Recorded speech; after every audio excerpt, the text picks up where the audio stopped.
stopped.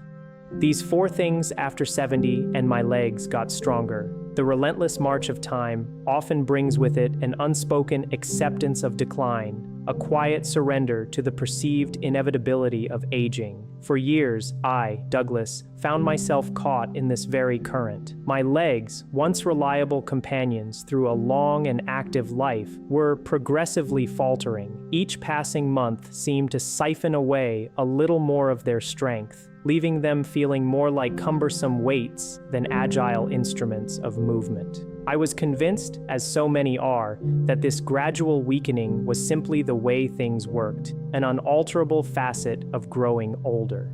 It was a resigned belief that settled deep within me, shaping my daily movements and narrowing the horizons of my physical world. I watched myself retreat, not actively, but passively, from activities that once brought joy and purpose. Then a shift occurred, not through adding something new to my routine, not through a discovery of some miracle supplement or an arduous exercise regimen, but through the deliberate act of stopping four distinct things. It was a revelation, a counterintuitive approach that defied all the conventional wisdom I'd encountered. Within a matter of weeks, not months, but mere weeks, a profound transformation began. My legs, which I had written off as irredeemably diminished, started to come back to life. This wasn't the result of expensive gym memberships, nor countless doctor's visits, nor participation in some exclusive high-cost health program. No, this was a discovery I made for myself, a hard-won understanding born from observation,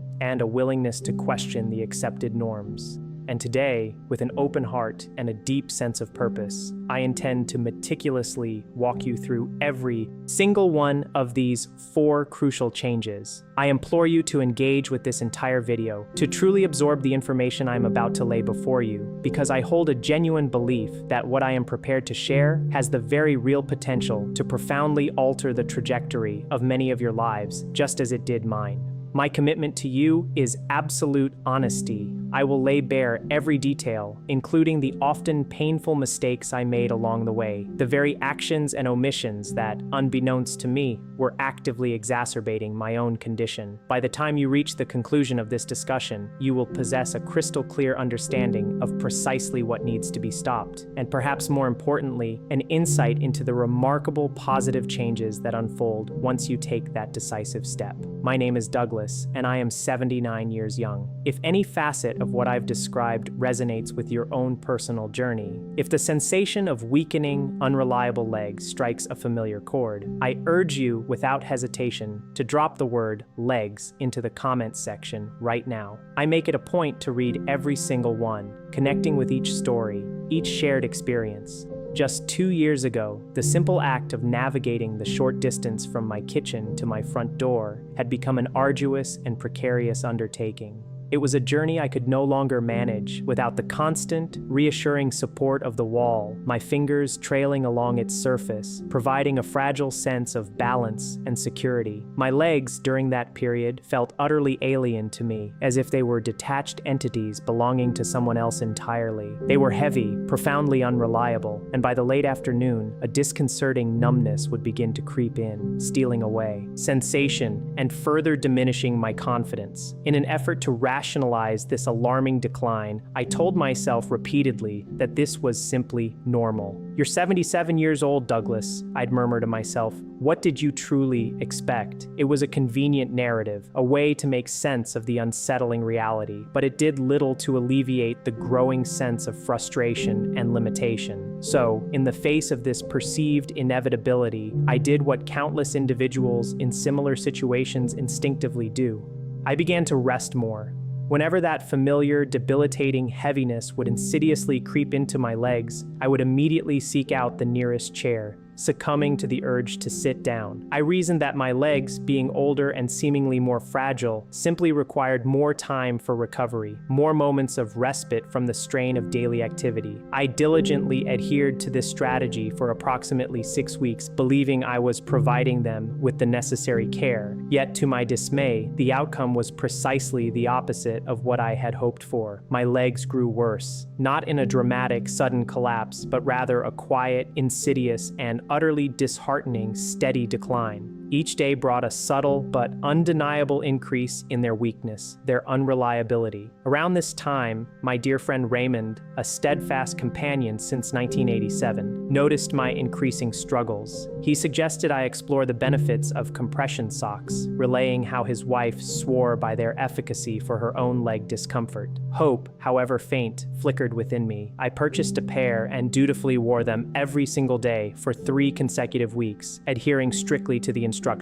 Despite this concerted effort, the stubborn reality persisted. My legs still felt like leaden sandbags by 2 o'clock in the afternoon, their familiar weariness undiminished. The compression socks, despite their promise, offered no discernible physical relief or improvement. Their only effect was to provide a psychological illusion, making me feel as though I was actively doing something to address the problem, even as the underlying issue remained stubbornly unresolved. Undeterred, though growing increasingly weary, I received a call from my son, who lives in Denver. He, too, had been concerned about my deteriorating mobility and, having read something online about potential remedies, suggested I try magnesium supplements. Another avenue, another potential solution. I promptly bought a bottle and incorporated them into my morning routine, taking them consistently for an entire month. Now, I want to be unequivocally clear. I am not asserting that magnesium supplements are entirely useless, nor am I dismissing their potential benefits for other individuals struggling with different ailments. Perhaps they do indeed offer help to some people, alleviating certain symptoms or deficiencies. However, in my specific case, my legs registered no perceptible difference, no hint of improvement, no flicker of responsiveness. 3 distinct attempts, each originating from a different source of advice, each pursued with a degree of hope and commitment, culminated in precisely 0 tangible results. It was at this juncture, after these repeated failures, that a potent wave of genuine frustration washed over me. This wasn't merely sadness or fear, emotions I had certainly experienced during this trying period. This was a deeper, more profound frustration because deep down I harbored an unshakable conviction that something was fundamentally flawed, something was deeply incorrect with my entire approach. I knew I was missing a crucial piece of the puzzle, a vital insight that eluded me. The problem was, despite my persistent introspection and experimentation, I simply did not know what that missing piece was. The path forward remained obscured, and I felt increasingly isolated in my struggle. Then, a seemingly ordinary encounter sparked an extraordinary chain of events. Frank, a neighbor whose house is just 4 doors down from mine, and whom I've known for approximately 11 years, became an unexpected catalyst for change. Our interactions had always been cordial, but superficial. We'd exchange waves, perhaps chat briefly over the fence about trivial matters like the weather or local happenings. Nothing deep, nothing intimate, just the pleasantries of neighborly acquaintance. Last October, however, as I observed him walking his dog, something profoundly different caught my eye. His gait, his overall manner of movement, had undergone a subtle but undeniable transformation. He wasn't necessarily moving faster, but there was an unmistakable sense of solidity about him, a groundedness that had been absent before. It was as if his legs, which I knew had also troubled him, were now firmly and confidently underneath him, supporting him with renewed vigor. Compelled by curiosity and a glimmer of hope, I stopped him. "Frank," I called out, "you look different. What on earth happened to you?" He chuckled, a warm, knowing sound, and confirmed my suspicions. He confessed that he had been grappling with the very same debilitating leg problems that had plagued me for almost 2 years. He spoke of the disheartening experience of barely being able to make it around the block, a struggle I intimately understood. Then he uttered a sentence that resonated with me profoundly, a statement that immediately lodged itself in my mind and refused to be dislodged. He said, with a quiet certainty, "Douglas, I didn't add anything new to my routine. I simply stopped 4 things and everything changed." The simplicity of his declaration was striking, almost disarming. My mind, accustomed to seeking complex solutions and additive interventions, was momentarily stunned by the elegance of his approach. I pressed him eagerly. "What 4 things, Frank? Tell me." He proceeded to outline them right there, on the sidewalk, under the clear autumn sky. His words were a beacon, a sudden illumination in my long-standing struggle. I returned home that very day, filled with a renewed sense of purpose and an invigorated determination, and immediately began to implement his advice. The first critical habit Frank identified and urged me to cease was the pervasive practice of long periods of sitting without any intervening movement. It wasn't the act of sitting itself that was the culprit, he clarified, but rather the sustained, unbroken stretches of immobility. I had been a prime offender in this regard, often settling into my comfortable chair for 2, sometimes even 3 hours straight, without once feeling the need or inclination to rise. Frank elaborated on the physiological impact of such prolonged inertia. He explained that during these extended periods of sitting, the muscles in his legs were essentially switching off, entering a state of profound disengagement. Blood flow, vital for muscle health and function, was pooling, becoming stagnant rather than circulating dynamically. Consequently, his muscles were, in a very real sense, learning to do nothing, adapting to a state of passive disuse. Then, when he finally did attempt to stand up, these disengaged muscles were predictably confused, unprepared, and utterly weak, unable to effectively bear his weight or coordinate movement. Frank's simple yet profound solution was to introduce regular, albeit brief, interruptions to these long sitting sessions. He began getting up every 40 minutes, without fail. His routine was remarkably straightforward. He would simply stand up, walk a short distance to the kitchen, perhaps pour a glass of water, then walk back and sit down again. This entire sequence typically lasted a maximum of 2 minutes. That was it. No strenuous exercise, no complicated stretches, just a momentary break in the stillness. Initially, the idea struck me as almost absurdly simple, too uncomplicated to possibly yield any significant results. My mind, still conditioned to seek grander, more effortful solutions, struggled to reconcile such a minimal intervention with the promise of meaningful change. Nevertheless, spurred by Frank's conviction and my own mounting frustration, I committed to trying it. For the first 3 days, true to my initial skepticism, I noticed absolutely nothing. My legs felt much the same, the familiar heaviness and unreliability persisting. I began to wonder if I had been overly optimistic, if Frank's experience was merely an anomaly. However, by day 5, a subtle but distinct change began to manifest itself. I became consciously aware that I was no longer instinctively grabbing for the wall or reaching for nearby furniture when I pushed myself up from a seated position. A small but significant victory. The sensation of instability was lessening. By the end of the second week, a more profound shift had occurred. The pervasive afternoon heaviness that had become such a regular and debilitating feature of my days had noticeably, undeniably dropped away. I am not employing hyperbole when I state this. It was a visible, tangible difference in how my legs felt and performed. The simple act of breaking up the sitting routine had indeed made a marked and demonstrable difference. Now, this small yet transformative habit is deeply ingrained in my daily life. I utilize a quiet reminder on my watch, a gentle vibration that serves as my cue. Every 40 minutes, it signals me to rise, to move, to engage my legs, and then to calmly sit back down. This consistent practice ensures that my legs remain awake, engaged, and responsive throughout the entire day, a far cry from their previous state of drowsy disuse.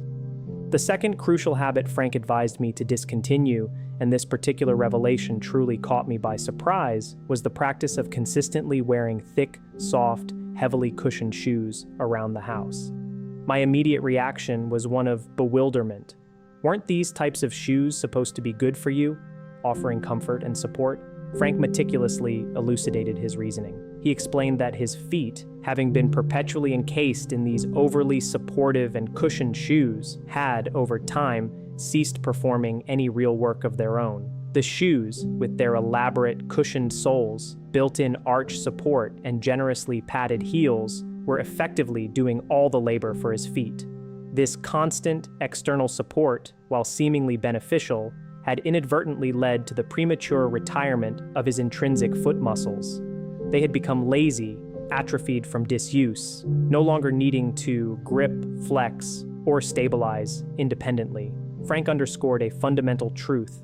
Weak feet inevitably translate into weak legs, emphasizing that the entire lower kinetic chain is intimately interconnected. A problem in one area ripples through to the others. Frank's solution involved a conscious re-engagement of the foot muscles. He began spending time at home, either in thin-soled shoes or simply wearing socks, specifically on a rug or carpeted surface, not directly barefoot on hard, unforgiving floors. He was careful to clarify this distinction, emphasizing the need for some degree of natural cushioning to prevent undue strain. The objective was to provide just enough natural challenge so that his feet were compelled to actively grip, to balance, and to adapt on their own, stimulating those dormant muscles back into action. Following his advice, I made the switch to thin canvas shoes for my indoor wear. The initial week of this change was, admittedly, a little uncomfortable. My feet actually ached slightly, a novel sensation that I initially found unsettling. However, Frank had preemptively warned me about this very reaction, explaining that this ache was, in fact, a positive sign, a clear indication that my foot muscles were stirring from their long slumber, waking up and beginning to re-engage. By the third week,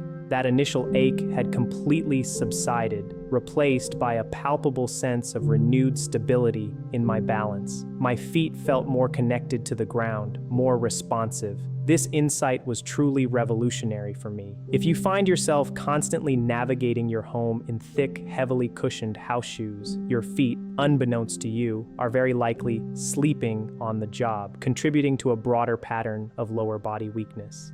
At this juncture, if what I've shared thus far resonates with you, if the struggles I've described echo the experiences of someone you know, a friend, a family member, or even a casual acquaintance who has been quietly battling with the insidious problem of weakening legs, I implore you, with the deepest sincerity, to share this video with them. My request is not driven by a desire for increased views or personal gain. Rather, it stems from a profound and genuine conviction that the simple act of Frank sharing his hard-won knowledge with me proved to be an utterly transformative experience for my own life, genuinely changing the trajectory of my health and well-being. And I firmly believe that some of you, by extending this same courtesy and sharing this invaluable information, possess the power to effect a similar positive change in the life of someone you deeply care about. The ripple effect of such generosity can be immense. The third critical habit Frank encouraged me to abandon was the pervasive tendency to actively avoid hills and any form of uneven ground. This was a habit I had unknowingly cultivated and rigorously maintained for well over a year. Whenever I encountered even a slight slope in the pavement or a patch of uneven ground, a cobblestone pathway, or a slightly raised curb, my instinct was to consciously go around it, to choose the path of least resistance. Convinced I was protecting myself from a potential fall or undue strain, I believed I was being prudent, safeguarding my increasingly fragile legs. However, Frank offered a starkly different and ultimately more accurate interpretation of this behavior. He explained that this very act of avoidance, far from protecting his legs, was in fact inadvertently training them to be less capable rather than more. He elucidated the biomechanics behind this counterintuitive truth. The intricate network of smaller muscles situated around the knee and ankle joints, which are absolutely crucial for stability, agility, and overall leg resilience, only truly develop and strengthen when they are regularly challenged by unpredictable terrain. When the ground beneath us is constantly flat and smoothly uniform, these essential stabilizing muscles are allowed to remain lazy, dormant, rarely called upon to perform their vital role. It is the subtle, constant adjustments required to navigate varied surfaces that awaken and fortify them. Frank, therefore, deliberately began seeking out opportunities to engage these muscles. He started by walking on the gentle, grassy slope located just behind the local park. He emphasized that it wasn't a steep incline, nothing that would cause undue strain or risk, but simply enough of a gradient and an unpredictable surface to compel his legs to make those small, continuous adjustments, to actively engage the stabilizers. Inspired by his wisdom, I adopted a similar strategy. There happens to be a mild slope situated at the very edge of my street, a feature I had previously avoided without a second thought. I started to walk it slowly, methodically, 3 times every single morning. The first week of this new routine was, I must confess, genuinely hard. My legs felt the unaccustomed strain and the effort was considerable. During the second week, the task still felt like work, certainly not effortless, but it had become distinctly more manageable. A sense of familiarization began to set in. By the end of that first month of consistent engagement, a truly remarkable transformation had occurred. My legs felt more responsive, more alive, and more capable than they had felt in years. They weren't strong in the way they had been when I was 50, certainly, but they were awake, reactive, and unequivocally, gloriously mine again. The sensation of reclaiming them was profound. The fourth and final habit, and Frank unequivocally declared this to be the single most significant factor in his own remarkable recovery, was the cessation of the ingrained habit of leading all movements with the hands. This was a deeply ingrained, almost unconscious behavior for me. Every single time I prepared to sit down, my hands would instinctively reach out for the armrest of the chair, providing a preliminary brace before my legs had even begun to perform their essential work. Similarly, whenever I needed to stand up, my arms would invariably push off first, providing the initial impetus, effectively taking the primary load before my legs had a chance to engage. The same pattern applied to entering the car, where I would habitually grasp the door frame for support. Even getting up from the toilet involved gripping the grab bar, ensuring my upper body was engaged long before my legs were called upon to bear any significant weight.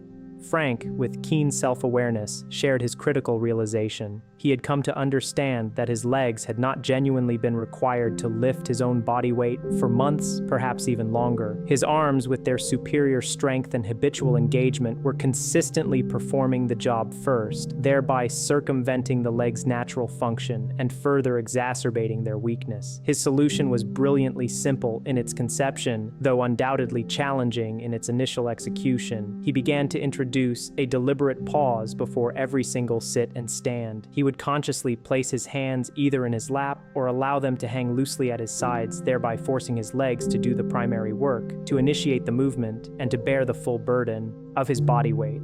The first few times I attempted this, the sensation was genuinely unsettling. It felt profoundly unstable, and at times, a little alarming, as if I might lose my balance. Frank recounted an identical initial experience, reassuring me that this feeling was a natural part of the relearning process. He explained that within approximately 2 weeks, his legs, despite their initial confusion and protest, quite literally remembered what they were designed for, what their intrinsic purpose was. They began to reestablish the neural pathways and muscle memory necessary for independent movement. I diligently practiced this new approach every single time I sat down or stood up, at the dining table, on the couch, from the bed, in the bathroom, everywhere. It required conscious effort and sustained focus.